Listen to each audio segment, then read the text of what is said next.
This is your Take Control of Your Menopause Masterclass. This is a 45-minute masterclass. And before we get going with the content of this class, and thank you for putting time aside I'm sure all of you have quite busy days. Who am I and why do I think I can help you? Essentially, I've been in this industry for a very long time, exercise, nutrition and lifestyle coaching for 30 years now. I've authored 3 books, all of which relate to my work, and have advised certainly South African government on quality and standards for fitness industry back in South Africa, and have been a health presenter to corporates, schools, charities. But I think my best work, my most exciting work and my most fulfilling work is that I do with menopausal and perimenopausal women. Just seeing this transformation, it's such an incredibly tough time, and it can be actually very traumatic. So it's really quite lovely to see that transition to women feeling much more in control of the process. Can I suggest that everyone just turn their mic off so that you can yell and you can scream and you can have things going on in the background, but it won't affect anyone else because they won't be able to hear you. So you can go ahead and make whatever noise you like. I'm 51. I say I'm 51. Actually, I'll be 52 in less than a month. So time is marching on, and I have a team. So that's in itself quite challenging, but lovely. So that's my background. I have a pretty good idea that most of you are probably here because you're experiencing some symptoms. If they're the symptoms that I get a lot of complaints about from my clients, that weight around the middle is just so exasperating. So dealing with that is a very, very big issue for my clients. And this idea that, no matter what you do, it's really tough sometimes to see the consequences of the work that you put in, when it comes to exercise and training, for example. The insomnia, the tiredness, the exhaustion that occurs. So I want to help you with these particular issues. Hot flushes is another one, of course, because that's debilitating. I'd like to help you with these particular issues, and this is what we're going to deal with today. I'm going to give you some solutions for these problems. So our agenda in terms of what we're going to cover is, of course, becoming leaner, stopping the hot flushes, improving your daily experience through better sleep, both quality and quantity, and then, of course, changing body shape, improving posture, because the last thing we want is the sort of aging dowager's hump, closed chest situation. We want you to be functionally strong, so strong in everyday activities. These are very important things.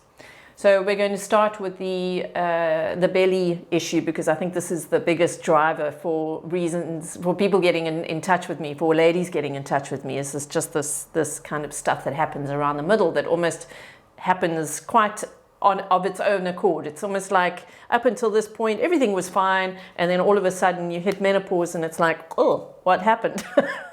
There's a stomach that came from nowhere. So never a great experience, that. Okay, so menopause, the details of it. I'm sure that you know these well, but there are 3 stages. There's the perimenopause, which can last anywhere from 4 to 14 years. It's a hell of a long time that you can have this irregular menstrual cycle, and a lot of the symptoms of menopause can come through that time. So you've got perimenopause, then you have your menopause stage where estrogen and all the other hormones are starting to really kind of come down. And then there's postmenopause, and postmenopause is said to be when you've not had a menstrual cycle for 12 months.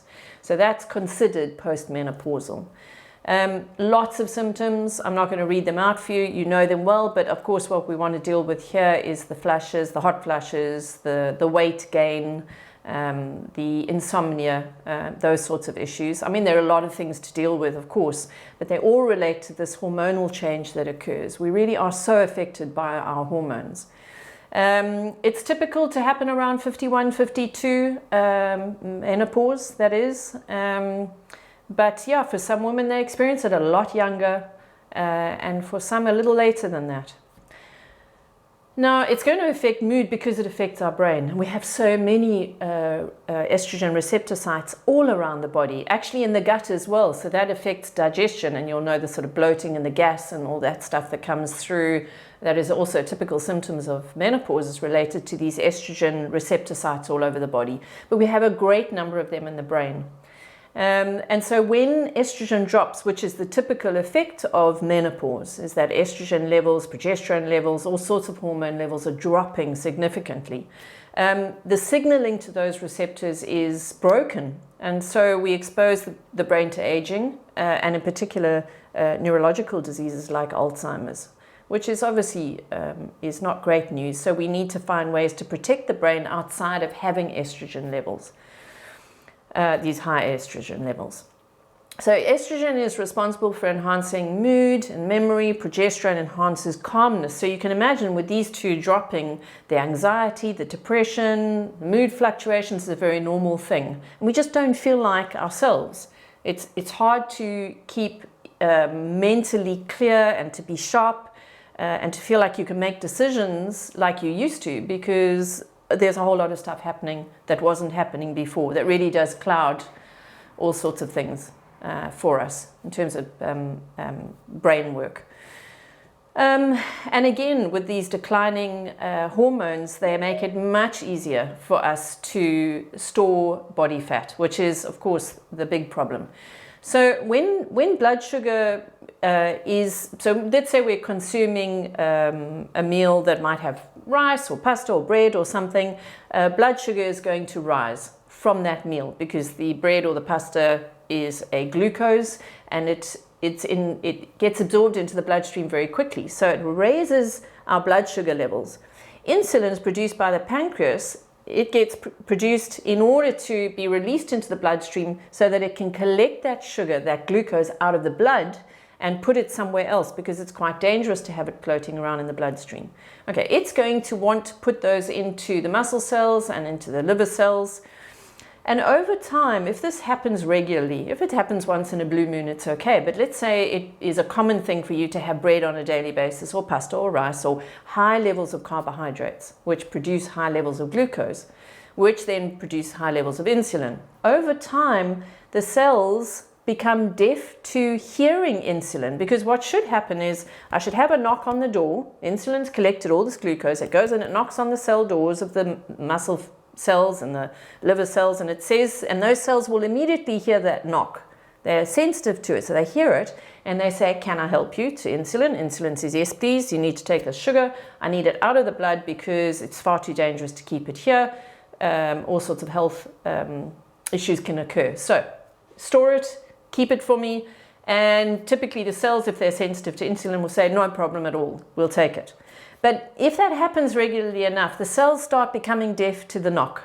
Okay, so more and more insulin is required in order for those cells to hear the knock, to then open up, receive that insulin and store that glucose. And that leads to, if you think about it, if the cells are deafer, it means that there's more high blood sugar happening on a regular basis, and that in turn is going to lead to weight gain. Okay, because insulin resistance is always going to lead to that sugar being stored as fat rather than being used as energy. So if the liver cells and the muscle cells can't take it in and utilize it for fuel, guess who's going to store it? The fat cells. Okay. So again, now because estrogen is dropping, and estrogen is very important, estrogen keeps us insulin sensitive. So when we are of not, if we're perimenopausal or we're normal premenopausal age and we have a menstrual cycle, when estrogen levels are high, we are very, very sensitive to insulin. So we don't tend to store a lot of fat. The minute estrogen comes down, so certain cycles, certain phases in our cycle, when we still had a cycle, would have meant that we would have picked up more weight during that cycle, or more body fat during that phase of the cycle than at other phases. So right now, because we're in menopause, estrogen is dropping significantly. That makes us insulin resistant. So in other words, the cells become deaf. As estrogen drops, the cells become deaf. So the chances of us storing more fat are hugely increased. Okay. So the other thing that we produce actually is we produce more ghrelin, which is an appetite stimulator. And of course, when appetite is stimulated, we want to eat more food. And we eat more food and we store more body fat. It's just this, unfortunately, this vicious cycle. So it can be solved. It just means that we need to watch what we're bringing in order to satisfy that hunger. So it's possible. And considering what we've just spoken about, for me and what's worked for my clients is a very, very low carb diet. So essentially what you call a keto diet or ketogenic diet, which is comprised of 30 grams or less. Actually, a standard keto diet is 50 grams or less, but for menopause, it seems that your best level is around 30 grams or less. So it means never going hungry, never being without energy, but just really low on the carb side. Okay. So, moving on. What is a keto diet? So this is the next question. It is, and I don't want you to worry too much about the percentages. I'm just giving them to you so that you can envisage this idea of what a keto might look like. It's around 25% protein. So people who say that it's a high protein diet are mistaken. It's a very moderate protein diet. 25%, 80% calories, or 20% protein, 80% calories, 5 to 10% net carbs. So you piece it together depending on, personally I eat a lot more fat rather than, well, my percentage of fat is very high. My carb and protein content is very low. So it's something that you have to experiment with, and that's something we discuss to some degree. But yeah, around about 20 to 25 protein, 70 to 80 calories fat, and 5 to 10 calories net carbs. Okay. So in other words, ideally 30 grams or less. And my focus when I'm working with clients is to say, just focus on the 30 grams or less of carbs. Make sure that's correct. And then everything else can be laid over the top of that, because that's the one thing that's going to cause that insulin resistance and lead to the fat gain. So that's the most important thing to focus on. The ketogenic diet, essentially the way it works is it empties the glucose stores, so it breaks down fats that are stored in the body and it uses those as energy instead. Okay, so you're going to be constantly pulling all the stored fat out of the body through production of ketones and then use those as fuel. So it's a very, very nice system for getting rid of any stored body fat. Okay. It's going to pull them out as ketones, convert them into glycogen to use for the liver, and then process that over to the muscle cells to be used as fuel. So it's much better to use fats than it is to use carbohydrates, because your chances then of storing anything are minimized massively. Estrogen equally ensures that the brain receives enough glucose as a fuel source, but as estrogen comes down, of course, it can't do that. And so if you use ketones instead, it's a very clean source of fuel. It's very reliable, it's very steady, and just doing that will reduce hot flashes. So it's a perfect way to mitigate the hot flashes and the brain fog, and it will improve mood because there's no instability or fluctuation. It's very clean, it's very stable. So using ketones is by far, in terms of my experience, has worked the best. One has to be careful as a woman. Prolonged low carb can signal or activate more body fat storage, so it's very important to practice what we call keto cycling, which is just, and the way I tend to do it is I suggest 3 days of keto, which is 30 grams or lower in carbs, 1 day of high carbs, so that would be 50 to 200 grams of carbs in a day, and then 3 days of low. So you're literally in a week, you've got 3, 1, 3. So 3 off, 1 on, 3 off. And that kind of tends to sort out this issue around signaling. It also means that you're most of the time doing this, this really, really low carb. And again, I emphasize that you're never appreciably hungry on a keto diet because of the amount of fat and protein you're consuming. But you do stop picking up extra weight with a keto diet. It's quite remarkable. Okay, so there are some supplements that one can use to further mitigate hot flashes. And I will be posting a link to this talk afterwards. So you can always come back and have a look at these and screenshot them and use them. These are very useful supplements. in particular adaptogenic herbs, because they tend to mimic hormones in the body, so they can be very useful for thyroid and adrenal function issues. My suggestion when it comes to supplements is always just check in with your health practitioner, whoever that is, your primary health practitioner, to make sure you're not going to, maybe you're on other meds and you need to see if there are any complications with them, any contraindications. So always just do a check. Intermittent fasting is another tool that I use extensively with clients, in particular my menopausal ladies, because it's a very useful way to, again, empty the body of stored fat. So it's just temporary hunger. It's just a means of offsetting your meal later in the day, squashing your feeding time. It's not prolonged fasting. It's a focus on the timing, and it's about emptying the muscle cells. It's about emptying the liver cells, so that the only place the body can pull fuel from is the fat cells. And that is just, I think this is something that I started. I'd always been doing the ketogenic for the last 15 years. And then about 9 years ago, I had read up. Actually, I saw a friend of mine who suddenly just got so cut, I couldn't believe it. And he told me that he'd been doing intermittent fasting. So I did a whole lot of research on it, and I thought, okay, I can trial this. And I've never seen anything work faster in terms of getting me cut. I've always been small, but I just got so lean, and I didn't change anything other than skipping breakfast. So for females, certainly no less than 12 hours, but no more than 16. And when I first started, we didn't know this about females. The research hadn't been done, and so it wasn't as clear cut as it is these days. For women, I ended up going to sort of 19, 20 hours of fasting a day, and that's not ideal for women, for female bodies, because of the sensitivity we have to hormonal fluctuations.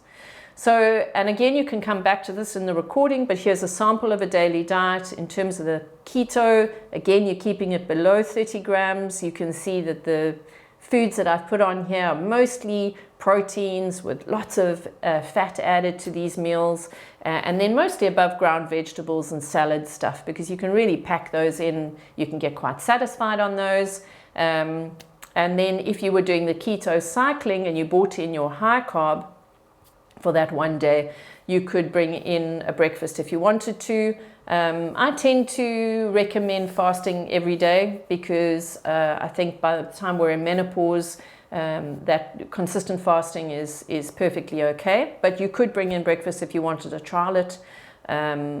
You could do the foods that you wouldn't normally do when you're on keto, like have an open sandwich, or have some pasta, or have some potatoes, or in amounts that would be larger than you would normally have. So that gives you an idea of a kind of diet, what a day might look like on both of those. And that concludes the section on looking at the keto work. If we have time at the end, we can perhaps do some questions.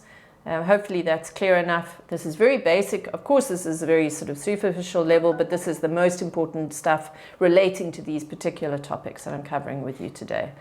So we're going to move into the sleep issue, and how to try and, again, with estrogen coming down, it's difficult. The insomnia is a very common thing, but we want to try and at least improve the quality, if not the quantity, but ideally both. So, there we go. It's our sleeping lady. Okay, we know sleep is important, but it's important for some quite astounding reasons, actually. And I'm not going to go through those all with you, but things like reducing risk of heart disease and diabetes, I think, is probably a very, very amazing side effect, actually, because the risk of heart disease is higher for menopausal women because of that low estrogen again. Because remember, estrogen protects the brain, it protects certain aspects of our body that, without that protection, we obviously are a little bit more vulnerable to some of these lifestyle diseases and these particular issues, these health issues. Constipation is another one that seems to be a very common problem, and that goes to the digestive stuff that I spoke about earlier, again linked to low estrogen and lower bowel production and all the things that happen there. Depression we know about, increased risk of early death, so sleep can, better sleep can reduce that risk. Funnily enough, too much sleep can do almost the same thing. So higher risk of heart disease, overweight, depression, and diabetes. So it's quite interesting. And we'll look at how much sleep is ideal. In fact, there it is. 7 hours seems to be the ideal. So it's the pineal gland that sits in the skull, that produces the melatonin, that regulates the sleep-wake cycle. And ideal levels, funnily enough, when you provide a contrast to the body, to the pineal gland, so when you show it light first thing in the morning and you show it darkness at night, it actually improves melatonin output. So your sleep is enhanced by, for example, if you had the opportunity to maybe go for a stroll around the block or into a park or something first thing in the morning where it's light. That will get out into the light, natural light, and maybe just for 20 minutes, 10-20 minutes, it just improves your chances of producing enough melatonin in the evening, assuming you keep your evening environment dark. So we'll talk about how to do that. Serotonin is a precursor to melatonin, okay, and protein is needed to produce serotonin, and in particular tryptophan, which is found in these mostly animal proteins, so chicken, beef, lamb, pork, turkey, salmon, tuna, snapper, and then in squash seeds and pumpkin seeds as well. So those would be good additions to the diet if you can bring those in. And then the other thing that's quite helpful is to make sure that you have ideally some sort of set pattern of waking and sleeping, so that you have some consistency in that. Because you have these circadian rhythms, the body likes to have a rhythm to its daily function. It naturally has that, and you would just be enhancing that. Sleep aids. So melatonin is something that I use personally, and with melatonin, less is more. And it's quite interesting because they tend to sell melatonin in relatively high doses compared to, if you look at what is suggested as an ideal, it's half a milligram. So it might be worth half a milligram, half a gram, 0.5 milligrams. So you'll get them, typically they come in between 1 and 5 milligrams, it's milligrams. So you're going to either break one in half, or I just kind of bite mine in half. It's quite a small round one, and mine's, I think it's 1 milligram. So I bite it in half. You could test it, just test and see what works for you. But it'll help you fall asleep very quickly, and it should help you with quality of sleep over the night. Tart cherry juice, I haven't personally tried myself, but that around half an hour before bedtime helps improve melatonin levels as well, and actually reduces inflammation. So that's not a bad one to bring in for just that reason alone. Valerian root could be used in combination with melatonin, helps you fall asleep faster. I find, in fact, that's often why I'll use melatonin. If something happens and I'm out late, maybe I'm using public transport to come back and the light is so hectic in public transport, it's all fluorescents, all LEDs, blue lights. And so, before I go to sleep, I'll take a melatonin, and it tends to work within about 20 minutes. And I'll fall asleep very quickly on that. So that might be something worth looking at. You do need a prescription for that in the UK. So sleep zoning your bedroom can help a lot. Our skin is very sensitive to light, and even through our eyelids, we can activate cortisol production, which suppresses melatonin, which is not ideal. So you want your sleep environment to be as dark as possible. So either a sleep mask, or I've got blackout curtains, which tend to work quite well. Your room should be quite cool, because your body temperature does naturally drop at night. So you don't want an over warm room or an over warm duvet or blankets. You want to sort of try and keep yourself at a natural temperature. Earplugs might be good for noise interference, so that you keep your quiet space. So yeah, dark, cool, and quiet is ideal. Often, if you've got a noisy environment, more soft furnishings can help with that, or some kind of white noise feature. Maybe not in winter, but a fan in summer is quite useful. And then electrical appliances, so both electromagnetic radiation and radio frequency electromagnetic radiation, which are your electrical appliances, your cell phones, your Wi-Fi, all the things that, the information carrying waves. These are known disruptors, sleep disruptors, and can be the cause of insomnia. So I would strongly recommend you turn your Wi-Fi off overnight. Strongly recommend you switch your phone off, move everything away from the body, away from your head in particular, but I would take it out of the room, and I would, or at least, for example, when you're turning your light off at your bed, I would turn it off rather at the wall if that's further away from you. Because think about it, if your lamp is next to your head, maybe it's half a meter away, wherever you switch that lamp off, the electric current is coming to that switch. So you still have an electrical field that could potentially disrupt sleep. So it's better to switch it off at the wall, because then that whole unit, including the lead, has no electrical field or magnetic field around it, which could cause problems for you. Use your bedroom simply for sleep, relaxation, sex, but not sitting watching TV or being on your phone, or ideally you want to create a habitual sort of, there's a word for it, association between sleep, relaxation, calmness, and being in your bedroom. Okay. Pre-sleep prepping. So I would suggest within an hour or two, closer to 2 hours for me, but perhaps it's different for you, 1 to 2 hours. You want to avoid LED lights, you want to avoid fluorescent lights, all your blue emitting appliances or devices like your TV and your computer, etc. So you can get computer glasses that, in fact, these are computer glasses. These have got a blue light filter in them. And also, most devices these days have got blue light apps, and I would strongly recommend you download them.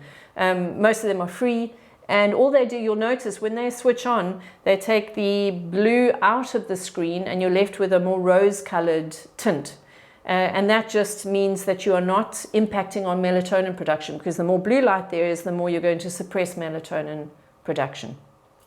Okay, so if you do end up waking, and by the way, only go to sleep when you're sleepy. So even if your normal bedtime is, say, 10:30, 11, if you're not sleepy, don't even attempt to go to sleep. Wait until you actually feel like you need to. And then if you do wake, the thing about insomnia is that it's almost more the stressing about the insomnia that is the problem than the insomnia itself.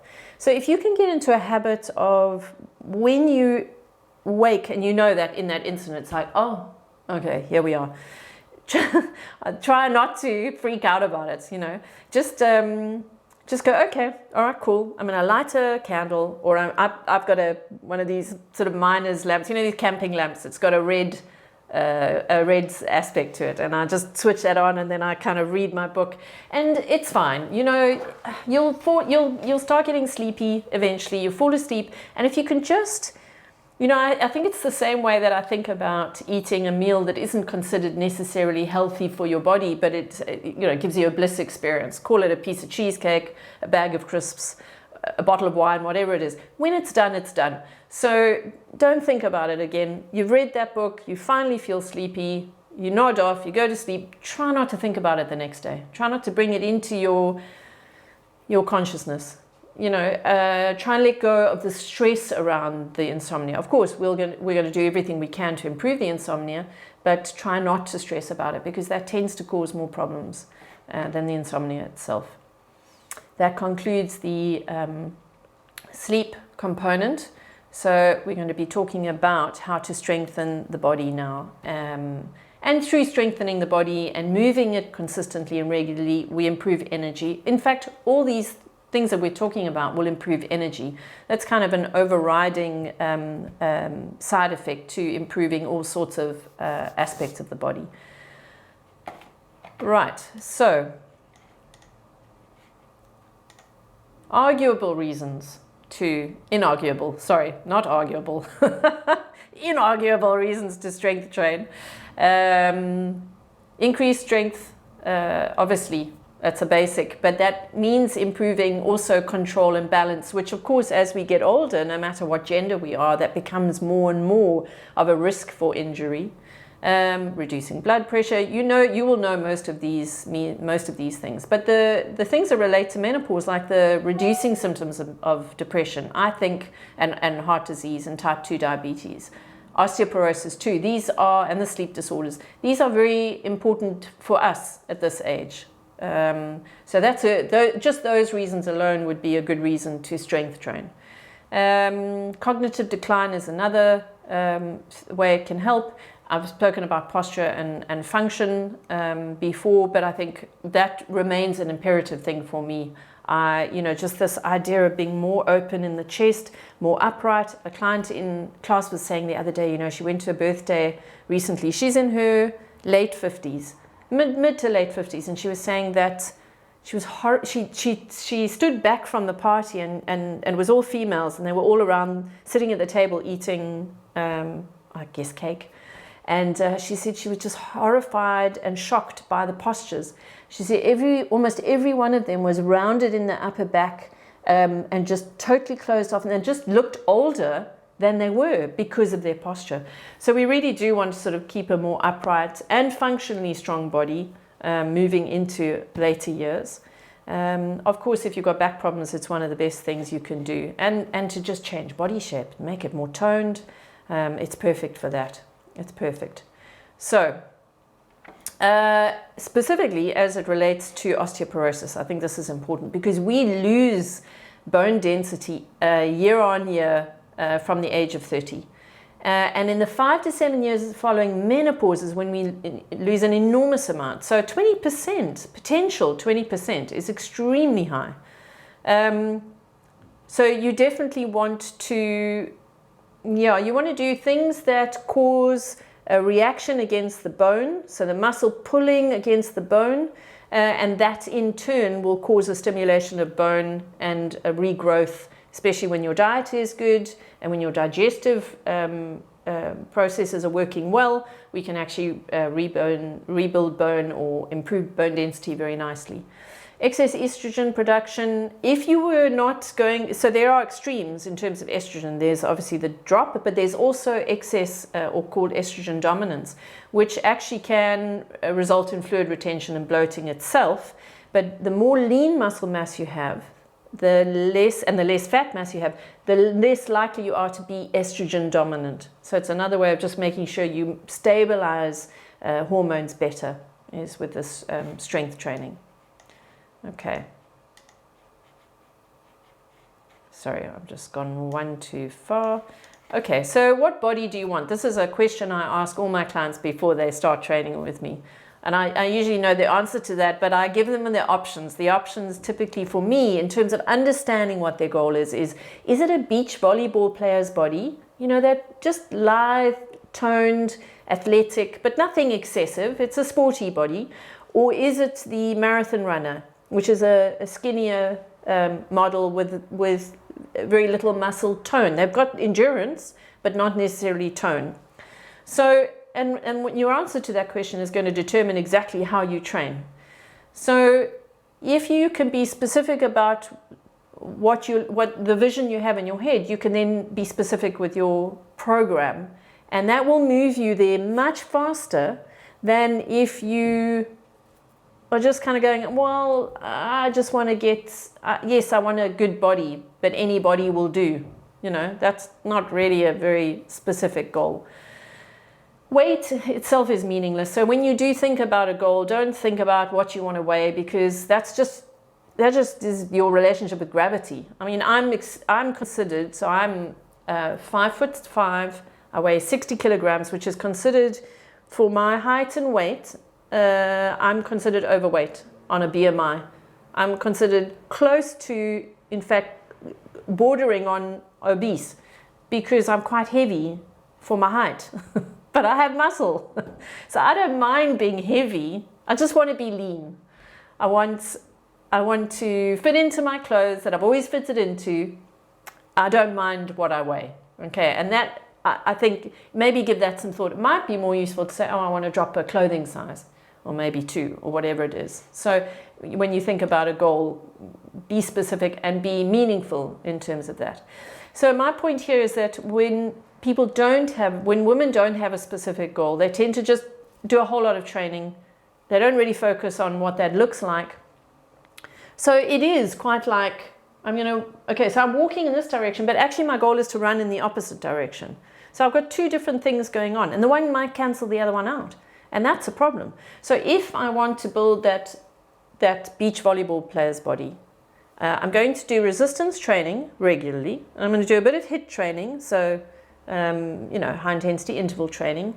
And we won't have time to get into that detail, but let's say that's what I need to do.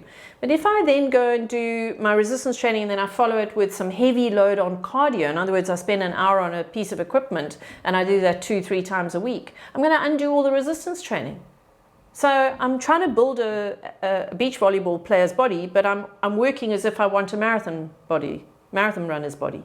So it doesn't make sense. And it's just such a waste of energy.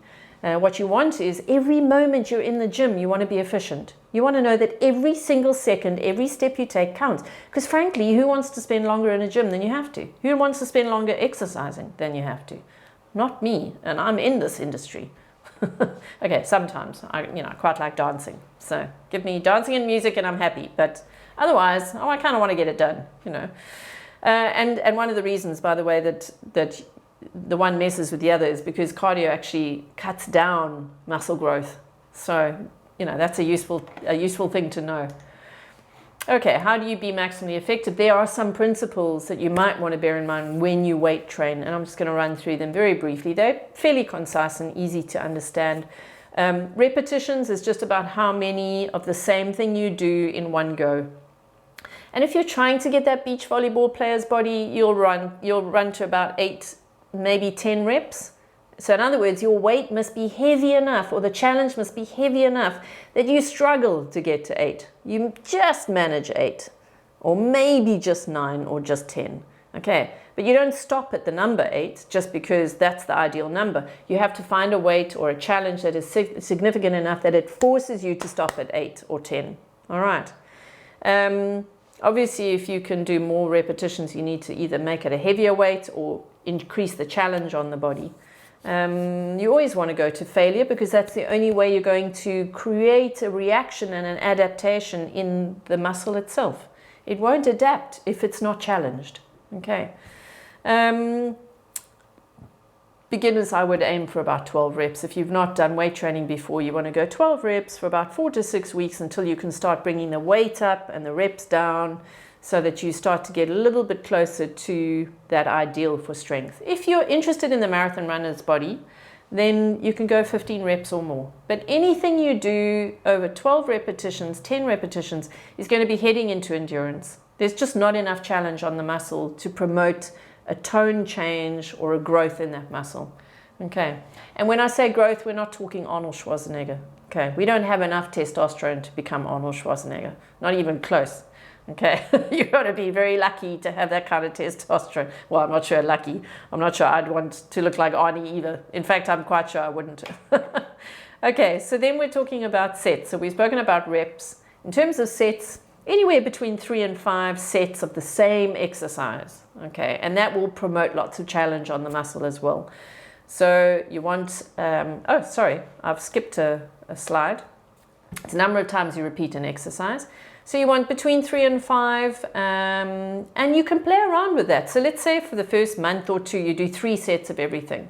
Maybe you're a beginner and you start at 2 sets, and then within about 6 weeks, 8 weeks, you move it up to 3 sets and you stay there for the next month or 2, and then you increase it to 4 sets, and then you increase it to 5, and then maybe you just play around with that. So it gives you a little bit of something different. When I teach my online classes, sometimes I just surprise them with 5 sets of something and they didn't see it coming, and then they saw the next day. And then next time we go back to 3, but we do it slightly harder in position or whatever it is. So we're constantly keeping a variability to the workouts. Then we talk about rest periods. So you definitely, if you're aiming for that beach volleyball player's body, you want to rest for a minute or two in between your sets. For me personally, when I'm teaching clients online or in person, I will always switch between upper and lower body exercises so that we're doing active rest periods. In other words, we're not lying there just resting or just chatting. We're literally doing something with the upper body while we rest the lower body. So we condense the workout, we can make it short and sweet and very efficient, and then it's over. Okay. If you're building the marathon runner's body, then anything up to 30 to 60 seconds is sufficient rest time. Okay. Or if you feel like you're totally recovered, try and do the exercise again, and if you can do it well, then you probably have recovered sufficiently well. And then the last one is tempo. Okay, so this is how quickly or slowly you do an exercise. So typically, if let's say we were doing a bicep curl, which is just this movement, you want to do it 2 seconds up, 1 second hold at the top, 2 seconds down, and then, sorry, that was someone calling through. I need to turn this off. And then it's 2 seconds up, 1 second at the top, 2 seconds down, 1 second at the bottom. So you've just got a really kind of steady pace going on, a steady tempo. And if you want to challenge yourself using tempo, you could slow it even further. Because the slower you do an exercise, the harder it is, because you're completely eliminating momentum. And momentum is typically the way that we end up causing problems. How often is enough? Well, the good news is that research suggests 1 to 2 a week would be sufficient. But if you do once a week, you'd need a longer workout. Obviously, if you do twice a week, you might want to split your program so that you include some aspects in one day and certain other aspects in another day. And this is what I do when I teach online. Again, we do 3 times 30-minute classes, and I make sure we cover the whole body every week. So we kind of do inner outer thigh, we'll do hamstrings, we'll do quadriceps and glutes, and then we throw the upper body work in that too.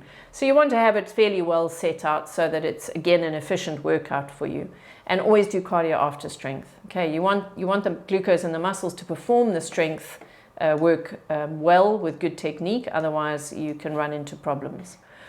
So your takeaway tips, this I will send to you in an email, so you can just maybe print this out or take a screenshot, do something with it. It's just everything bunched into a few very important kind of reminders for you. I hope that information has been useful to you. As I say, the summary is probably going to remind you of the things that you need to think about. So look out for that coming your way. And I also wanted to just say to you that, you know, these things, these changes that you're going to implement will take time for you to see an effect. I think that's probably the most important aspect of the work that I do in starting with clients, is to say that, you know, we've got to bear in mind we've been doing what we've been doing a long time. And when we want to change it, when we're older, so we're talking about menopause, it's like stopping a cruise liner and turning it around 180 degrees. That thing takes a long time to turn around. Firstly, it takes a long time to stop the damn boat, okay, but then to turn it a full 180 degrees is a big process. So give yourself time, be patient with the process. It's not going to happen overnight, but you can start to see the changes very rapidly. It's just they will take time for you to get to that ideal place. Okay, so go forth, experiment with that. And I wanted to say to you that this is tip of the iceberg stuff, of course. And for me, it's meant through all the work that I've done with clients, I've realized that there's a need for a lot more comprehensive work around or access for ladies around this idea of managing their menopause and feeling in control, because I think it's a phase where typically we feel very out of control. We feel very much unlike ourselves. And so I've developed a part online, well, it's all online, but it's a part face-to-face, part on-demand program. And it really deals with every aspect of health, fitness, mind, body, everything relating to good health. And it's about getting you back to feeling your old self again, being energized, being mentally clear, emotionally stable, and having that functional strength and posture that we really enjoy. In terms of the topics covered, we deal with your own health and diet assessment to start with, and this is a great session because it's based on this is a one-on-one session, but it's based on an amazing questionnaire. This questionnaire I've used for probably over 20 years now, but incredible insight into your own state of health. So it literally looks at every system in your body, and because you're answering based on symptoms you experience, it's very, very personalized to you. And so we start to see, okay, well, what are the really, really high stressed areas? Where's the inflammation occurring? Where's the problem happening? And then, where's moderate, where's low? And then we take those moderate and high scores and we work on those areas, and those are where we see the changes start to happen. Maybe it's the gut, maybe it's the endocrine system, the adrenals, the thyroid, maybe it's liver. And so all of these things allow us to be really specific about how we deal with getting you back to that ideal state. We deal with weight management and diet, also mindset, which is a very, very big one, especially as we start to feel like we're losing our minds. I see a couple of smiles because I know you know that feeling. I certainly do, and I'm only perimenopausal. Menopause health, so in every way dealing with how we can improve that, and then exercise and strength, of course. And the biggie is the pelvic floor. And I get very tired of this overriding message where it's like, oh, you're heading into menopause, you're going to pick up weight, you're going to pee when you sneeze, all the stuff that is assumed that you can't do anything about it. But you can. It's not how it has to be. We just need to prepare you and show you how to work your way through these things, to have the knowledge and then to apply in practice. It's perfectly possible. This is a normal process. This is a completely natural process we go through. It doesn't have to be a horrific one. So that is the content of the program that I've developed. Included in this program is, and it runs over 3 months, so included in this is 3 months worth of free online strength training. So as I've said, those are total body. You don't have to do any thinking. It's half an hour, 3 times a week. You're in and you're out, and you've done everything you need to do to get the whole body strengthened. Online one-on-one coaching, that's 3 hours worth of time with me personally, and then on-demand coaching of over 12 hours worth of work. Usual cost is $555 for that 3-month program. You can pay it in installments, and if you are interested in this program and you'd like to look at purchasing it, I'm offering a further discount, 10% discount, if you book in the next 7 days. So that's £499, or again, you can pay over 3 installments. So if you would like to find a way maybe back to yourself and just feel like you're managing, and all of these things that you will learn through this program are going to help you move into the future. They can be applied through any stage in your life, but certainly the idea is to ensure that you have a much smoother menopause experience, much more in control, a much more pleasant experience without any extremes in terms of symptoms. And that you get through it smoothly enough eventually. And I hear from my much older postmenopausal ladies all the time that things eventually settle down. But when you have these tools in place, you can get there faster, and you can make sure that you stay in good health with good energy and good mental clarity and emotional well-being well into your much older years, essentially until your time is up. which is a great, it's a great thought to just be in that great space all the way.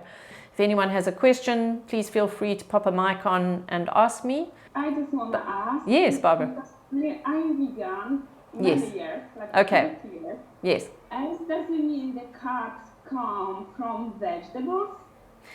So the vegan, basically what you'll do, so that it's more difficult for you. It's more difficult just because you're relying on plant matter to make up those proteins. So you have to be quite good about and quite on it to look at things like your you've got your very specific plant proteins that are the that provide the essential amino acids, like your spirulinas, and there are a number that I can't think of them now, but there are a few of them. Yeah. Those would be really great for bringing in, because that will help you with all those things that we've spoken about. Obviously, from a tryptophan point of view, it's squash seeds and pumpkin seeds, but in addition, you want to bring in those full amino acids that are provided by those particular plants. And there are very specific, very few ones, but they are quite specific, and you can get those in supplement form. They're all the super greens. They taste disgusting, but they're fabulously healthy. So you would. I was feeling like my weight is stopped now and nothing changed. And I'm doing the training and I get frustration. Yeah. Oh. So Barbara, it might be also worth. You can still bring your carbs down. So you want to bring in those superfoods, okay? So we take care of the protein aspect, but you might want to just start relying more on fats as a fuel provider and a satisfier than your carbs. So there's, as I said, above ground vegetables, above ground salad stuff, go for it, go wild, do what you need to, but you want to start maybe thinking about how much of the root vegetables you bring in, the below ground vegetables, and start maybe keeping an eye on that 30-gram thing and see how close you are to that. Be quite an interesting experiment as a vegan, just to see whether you can shift that down by increasing that fat as a means of filling yourself, because that would be your ideal solution, is just to switch that slightly and see if that has an effect on you. Because let's say you're taking 60 grams a day and you don't realize it, or 100 grams a day and you don't realize it. Now when you bring in the superfoods and you bring more fat in and you drop that, suddenly it's going to make a huge difference. So worth experimenting, I think, with that. Yeah, but I needed something changed, because I see it's nothing happening. Yeah, no, that's very immensely frustrating.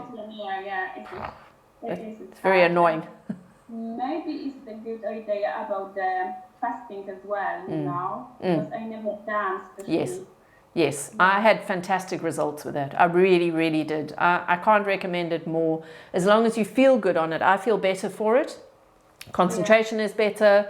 I'm much leaner. I feel very focused. It doesn't affect me negatively at all. So yes, I would. So Barbara, that's 2 things you can try. Yeah, 2 things. One relating to diet and one relating to maybe just skipping breakfast. I'd be and give me feedback if you try that. Let me know how it goes. Give it maybe 3 weeks, 4 weeks. Let it settle in, and then tell me if it works for you. It'd be good to know.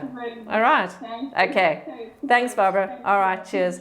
Anyone else wanting to ask anything? It doesn't look like it, so I'm going to end the call now. And thanks again for joining me. Take care, everyone. All right. Cheers.